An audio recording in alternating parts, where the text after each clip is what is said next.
Okay, so say that I want to measure a desk.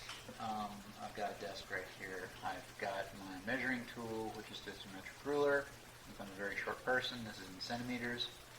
I line it up, and I see this desk is about 3 centimeters tall. So I'm going to go ahead and I'm going to record that height as 3 centimeters. Okay? Now, to a degree, that's correct, right? But how correct is it? Could I do better? Okay. I could actually take my time with things. So I'm going to actually put it up a little bit closer and make sure that I take my time to really get it good and lined up. And I see, hey, actually, it's between 3 and 4. So it's not 3 on the dot. So I'm going to, for my next measurement, say it's actually a lot closer to a lot closer to 3.5 centimeters. Okay? That's better than it was before. Can it be improved even more than that? Okay? So if I really, really am honest with myself and I take a closer look, 3.5 is up here in between the 3 and the 4, and it doesn't even come up that high. So I'm looking here, I'm seeing some little gradations between there, 1, 2, 3, 4, 5. So I'm going to say that it's actually closer to 3.1. It's between 3.1 and 3.2.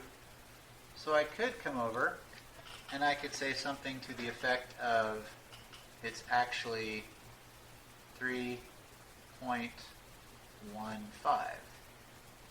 centimeters. Okay?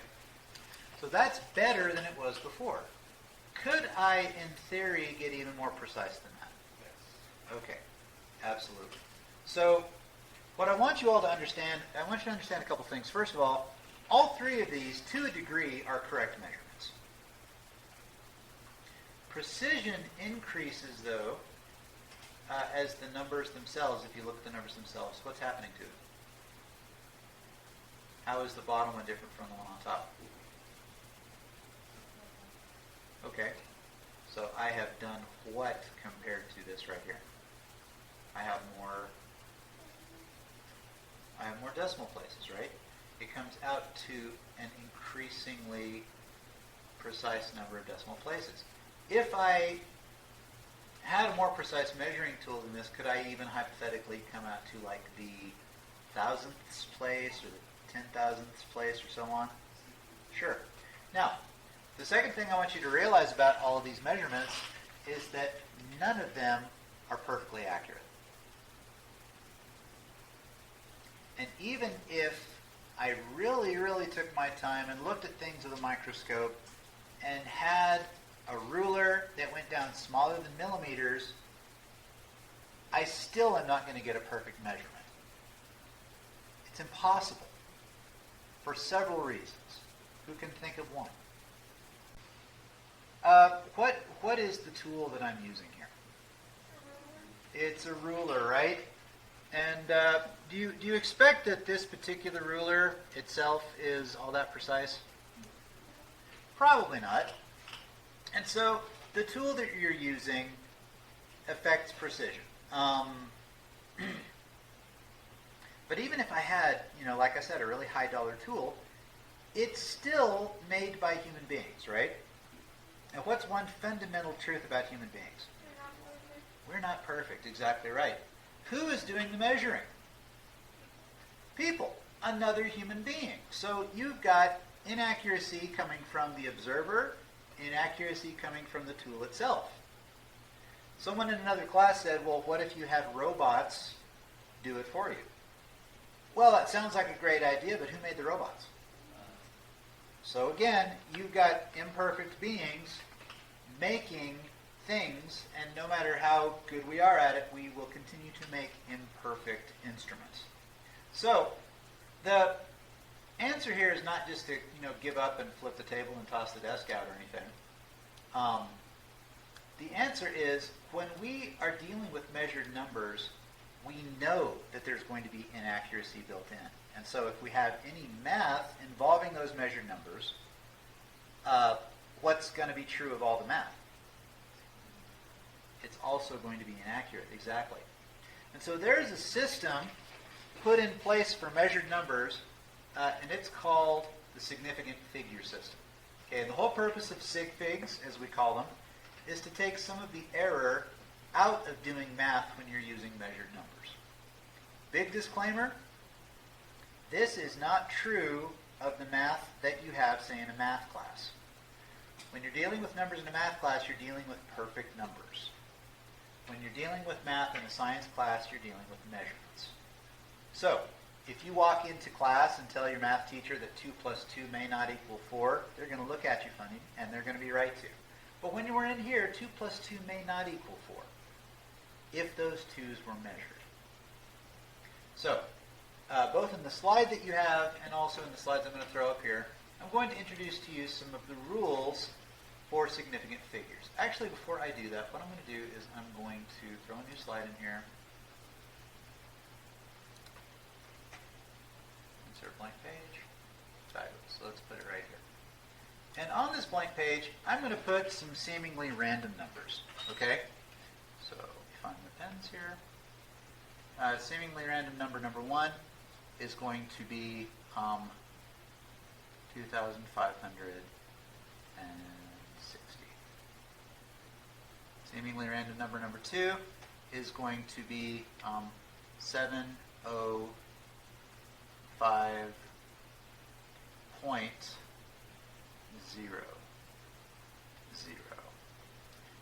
Random number 3, let's do something like 0.0025060.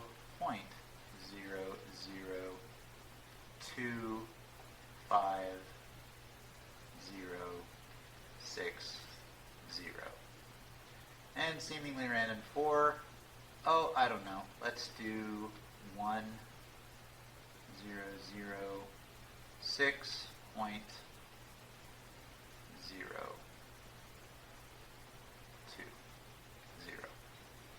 Notice that I've got a lot of zeros in there.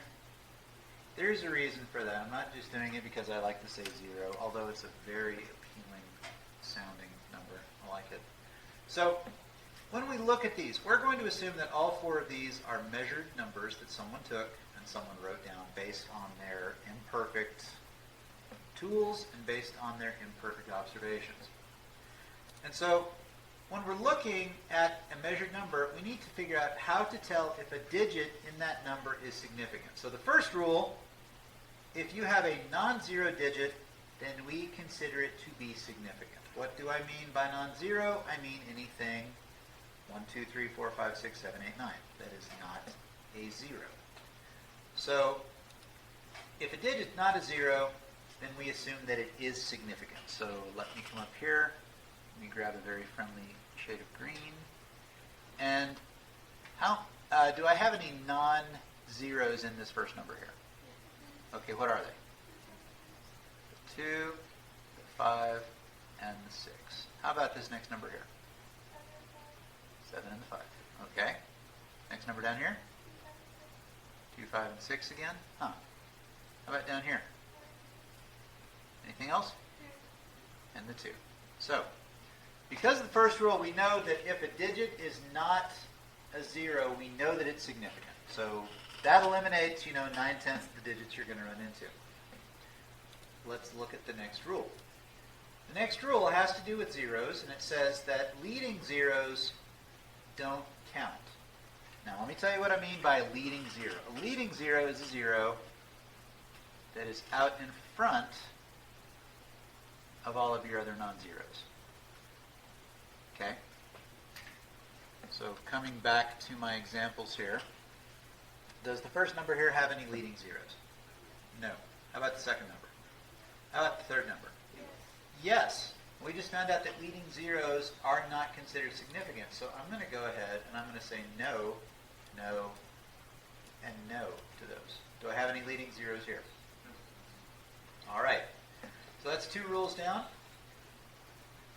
Third rule, captive zeros do count. Now I've got a better term than captive zeros that I like to use. I like to refer to these as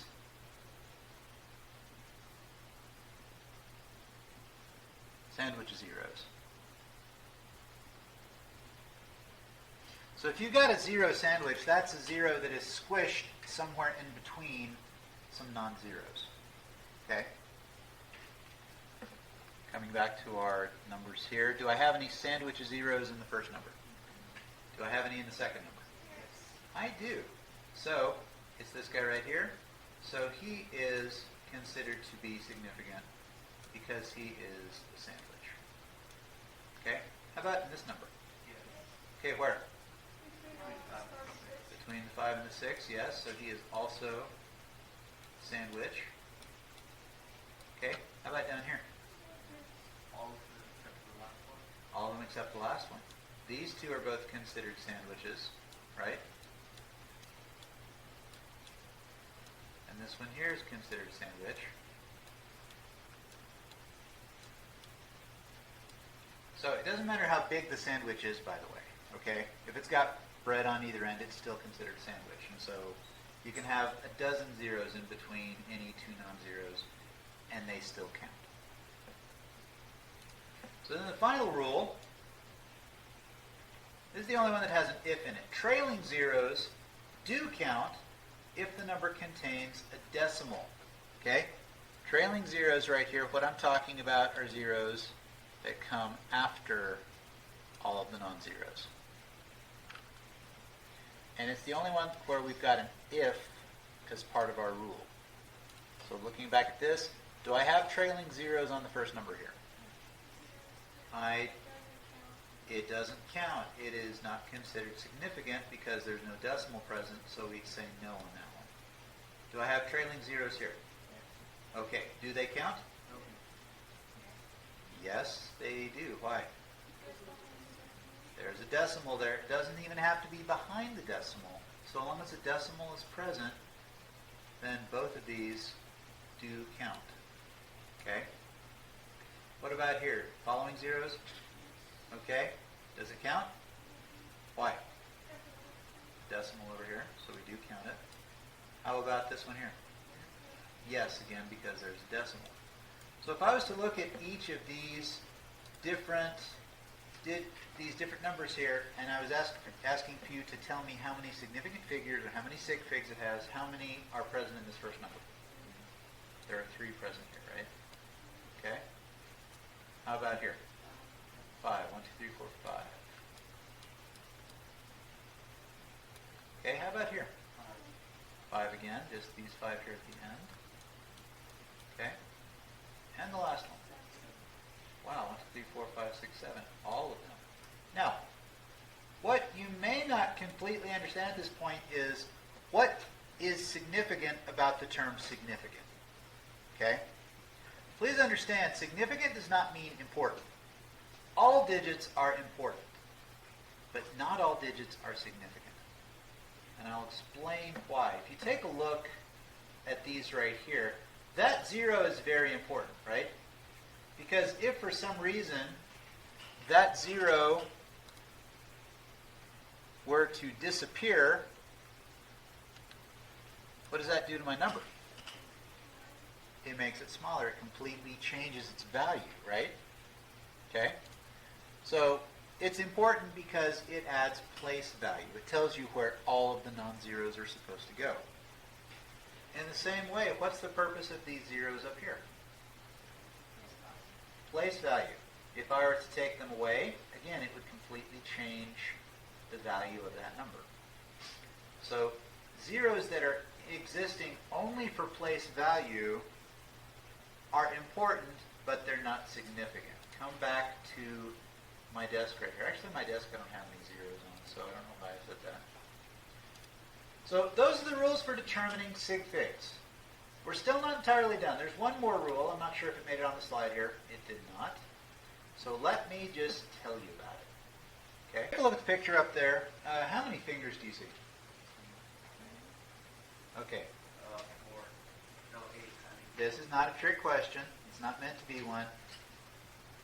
how many of you would say, hey, there's 10 fingers there? Okay.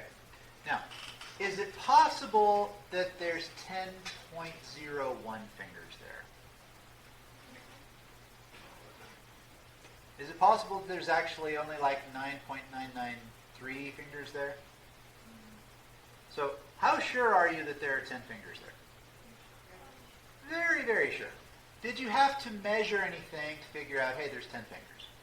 What did you do? You counted. Counting is not the same thing as measuring. And so when you're talking about infinite digits and a counted number, we say that counted numbers are, that's not going to show up. We say that they have an infinite number of sig figs. Okay? So counted numbers are infinitely significant. Questions so far?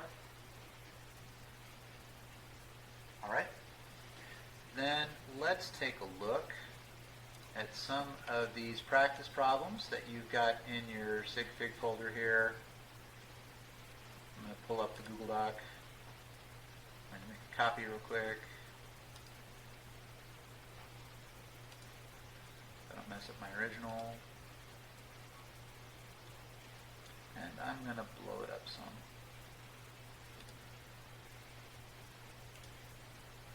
Okay.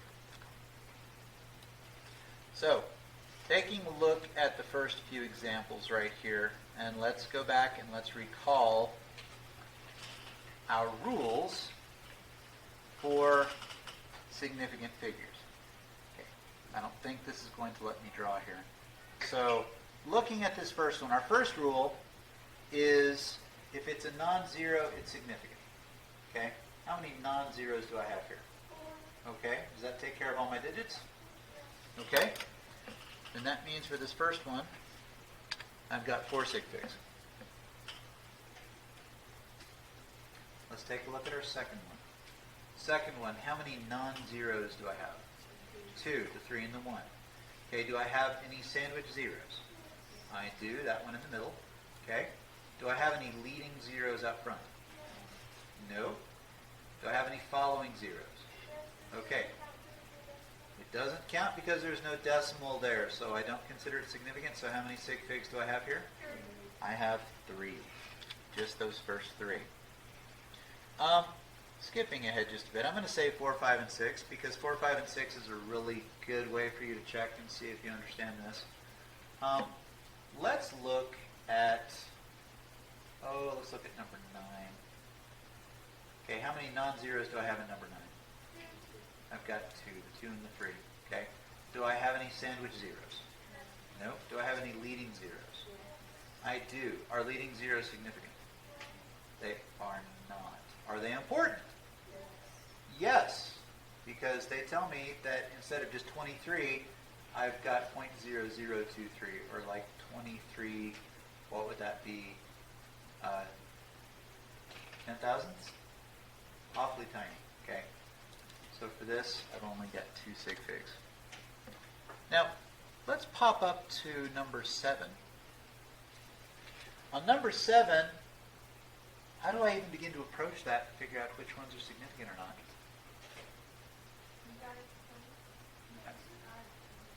Well, I've got the number itself, and then I've got the exponent and the base, right? Okay, so let's go ahead and assume, just looking at this first part here, how many of those digits are significant? 2. I agree. What's the purpose of the rest of this? Adding zeros. For what purpose? If I didn't have that, if I just had the 3.4, would that give me a different value than this entire thing? If that's the case, what purpose does this serve? It's the same thing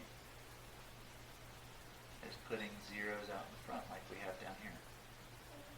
It's just a placeholder. That's exactly right. So we don't consider the second part of that. We just look at the first part. So how many sig figs do we have for 7? 2. Now contrast that with number 8. What do you think? That would be 3. Why? Yes, exactly. There's a decimal present. is significant. So we're going to say 3 on that one. Are there any questions at this point about how to count sig figs? Not necessarily why. Okay, but the how works, the 4 rules, or 5 if you consider the counting rule. Okay, great. So, of course, it can't be that easy. There's going to be more to it, but not much more to it. The whole purpose, again, with significant figures is because when you do math with flawed numbers, you get flawed answers. So there's 2 more rules we're going to discuss about what happens when you math these things. The first one applies to when you add or subtract. And it falls to the whole idea that your answer cannot be more precise than the numbers you use to get there. When you add and subtract, your answer has to show the same number of decimal places as the least precise significant figure in the numbers that got you there. That's a mouthful. It's going to make more sense when you see some examples, so just kind of smile and nod for a minute. Okay? I'll explain. The other rule has to do with multiplying and dividing. When you multiply and divide, instead of looking for place value or decimal places, you're counting sig figs, and you're going whichever number has the lowest number of sig figs. So, hold your breath for a minute. Let's take a look at some examples of that. It's on the bottom half of this paper. So, when you are doing math with sig figs, the first thing you want to do is you want to have a calculator handy. So if you have a calculator, go ahead and pull that bad boy out, please. Or, bad girl, I don't want to be sexist with my calculators. Okay, here's mine. So the first thing you want to do is you want to plug the numbers in just like you would plug them in if sig figs were not a thing. So if I look at problem number 1, I'm going to take 334.54 and I'm going to add 198. Calculator is going to spit out 532.54. So I'm going to pop that down here. Now, if sig figs were not a thing, if I was in a math class, that would be my correct answer, and that would be all I would need to show. But because sig figs are a thing, what I'm going to do is I'm going to look at the numbers that got me there, and I'm going to find the least precise measured number. Do you think that A or B is your least precise? B, I agree. What's the last decimal place it comes to with a significant figure? You've got to talk a little bit louder, I'm sorry. Yeah, it does. Okay, look. That's the hundreds place, that's the tens place, that's the ones place, right? Okay? It's still considered a decimal place, even though there's not a decimal showing. So this one comes way out to the hundredths place, so this one's definitely less precise. So since this only comes out to that place, the answer can only come out to that place. So how do I report this answer? Am I going to say 532?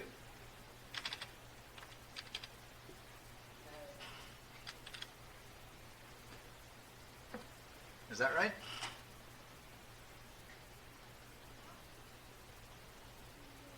It's very close. It's very close to right. What am I not considering here? What's the next digit after that? It's a 5. Very good. Yes. So I would report this as 533. Okay. That right there is the old answer. This right here is adjusted for inaccurate measurements. You know how when you do math and the answer the calculator gives you has like a bajillion digits after the decimal? What's the question you always ask? Your teacher? How do you want me to round this? Because you don't assume that you're not rounding, you assume, hey, I am rounding, but how should I? If you think of sig figs as just another way of telling you how you should round, you don't ever have to ask that question if it's measured numbers. I'm going to skip number 2 for right now. Let's take a look. I'm going to skip number 3 for right now, too. I'm going to come back to that here in a minute. Let's take a look down here at number 6. Okay? So I've got 450 divided by 114. So I'm going to go 450 divided by 114. Answer the calculator gives me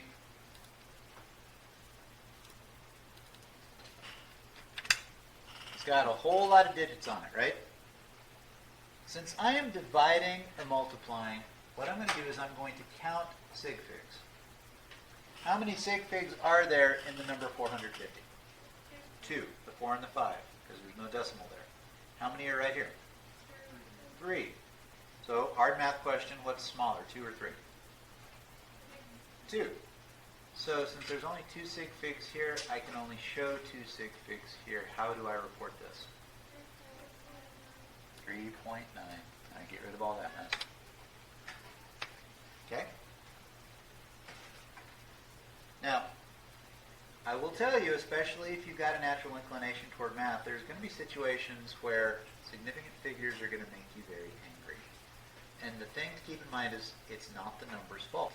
Okay? Look at number 5 and let's see if we can make somebody mad here. Number 5 is 349 plus 1.10 plus 100. So let me get that in the calculator. 349 plus 1.10 plus 100. The calculator spits out 450.1.